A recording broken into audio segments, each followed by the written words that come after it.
guys, welcome back to Release the Craftin. Priscilla here with a Oracle deck review for you. So this is the second deck that I got as a birthday gift. This one came from April. Thank you, April.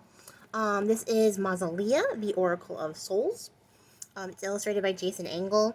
I realized I didn't say any of those things last time, but I actually follow Jason Engle, his artwork. So I added this to my wish list because I thought it would be really cool, and it is really cool, guys. It has 36 cards. We're gonna look before we open this box. The box is nice, I'll say that. I do not feel any sort of attachment to this box though, so I don't think I will be keeping this deck in this box. It does have like really nice like raised lettering, embossing, and it is foiled, which I appreciate, but it's just not as pretty as the last deck that we reviewed. The box is not pretty, which is okay. They don't all need to be pretty, because I got tarot bags and I don't got cards in them.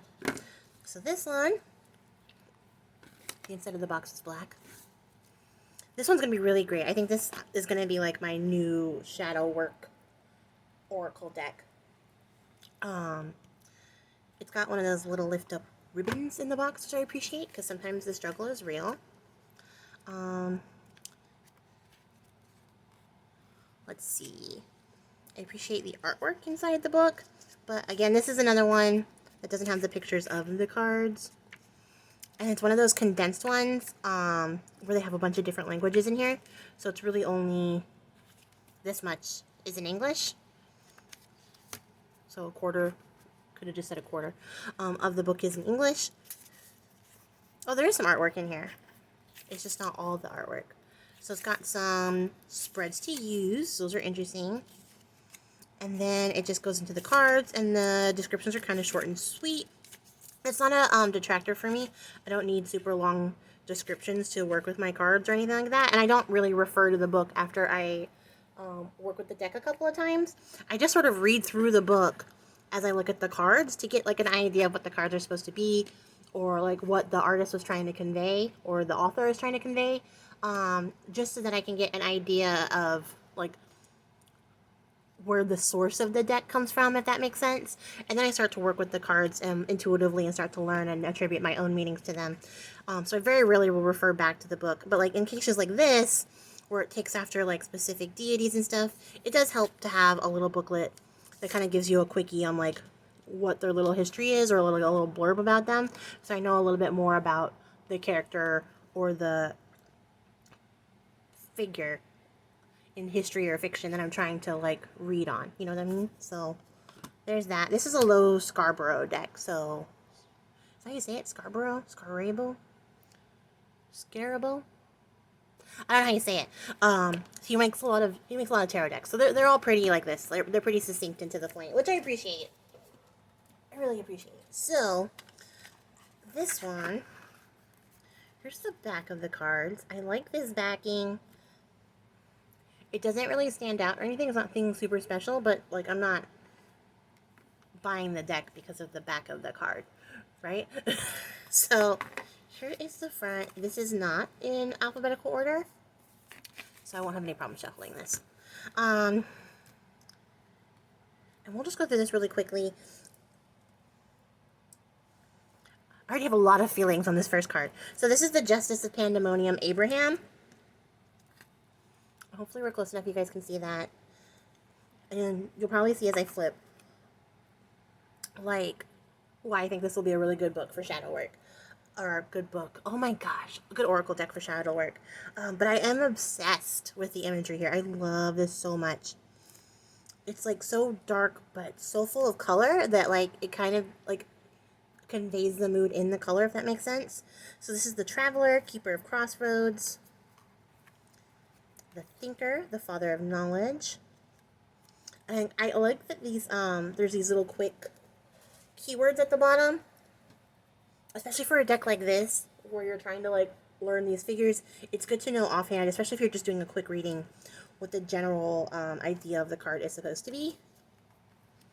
The Exile, Forsaken Soldier. That's kind of neat. It's giving me, like, Napoleon vibes. The Maestro, Master of Inspiration. The Poet of Avon, the storyteller. So that's clearly William Shakespeare. So I'm sure some of these people are actual people. I don't know who they are though, and I'm not gonna bounce back and forth to tell you guys. It's pretty neat. There's Hades, Lord of Riches. Love that. Vanth, Caretaker of the Lost. That's really pretty. I love like the light in the card. It really gives off the sense that like that's actually glowing. I love his use of color and lighting. There's Charon, the ferryman. Mother of Dawn, the emissary. Thanatos, Warden of Dis. Nyx, Enchantress of Night. Look how beautiful she is. Oh, and I love her headdress turning into the night sky. And her dress, too. There's stars down here. So pretty. Arwen? Master of the Great Hunt. I love that. Really cool. Arthur, the Champion of Avalon.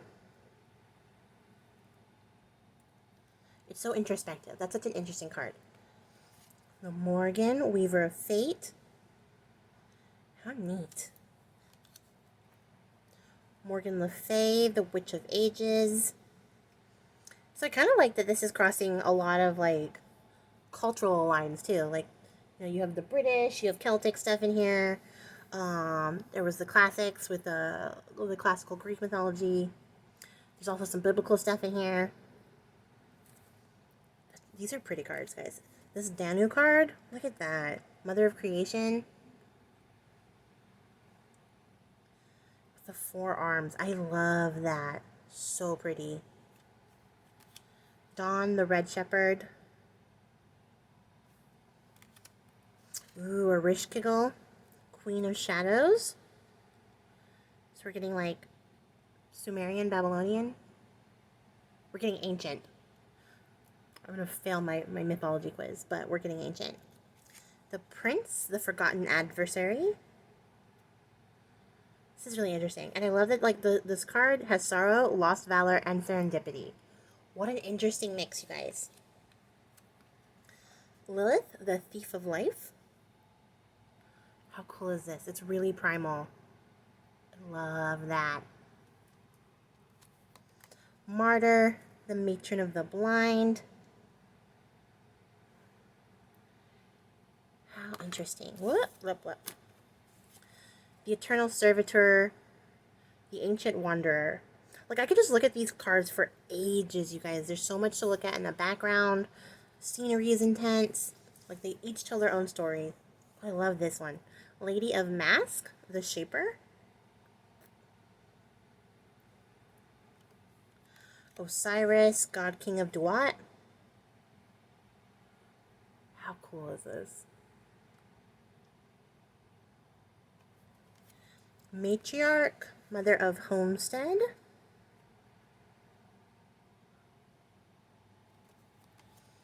The Golden Empress, Jewel of Abydos. I gotta look her up. I don't know anything about this. This doesn't ring any bells whatsoever. But that is so cool. Such a powerful card. Hathor, Mistress of Harmony. So pretty. And there's Anubis. Arbiter of Truth. Oh, and Set is also in here. Of course, you can't have like an Osiris card and not have Set. Prince of Avarice. How neat. El Shaddai? Oh gosh. The Radiant Lord.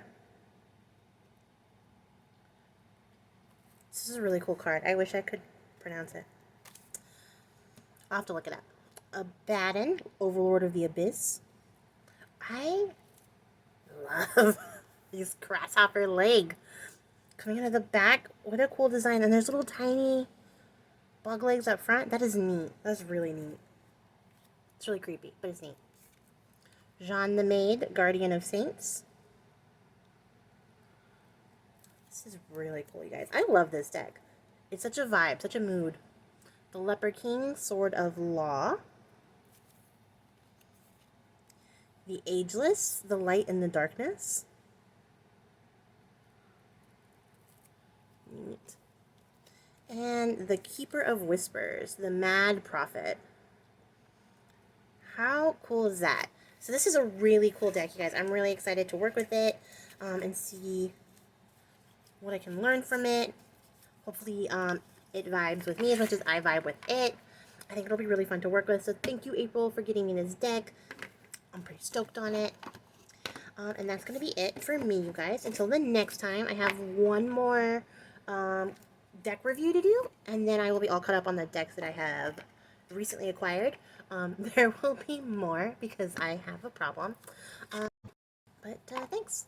Thanks for making it to the end of the video. I appreciate your guys' faces, and I will catch you all in the next one. Bye!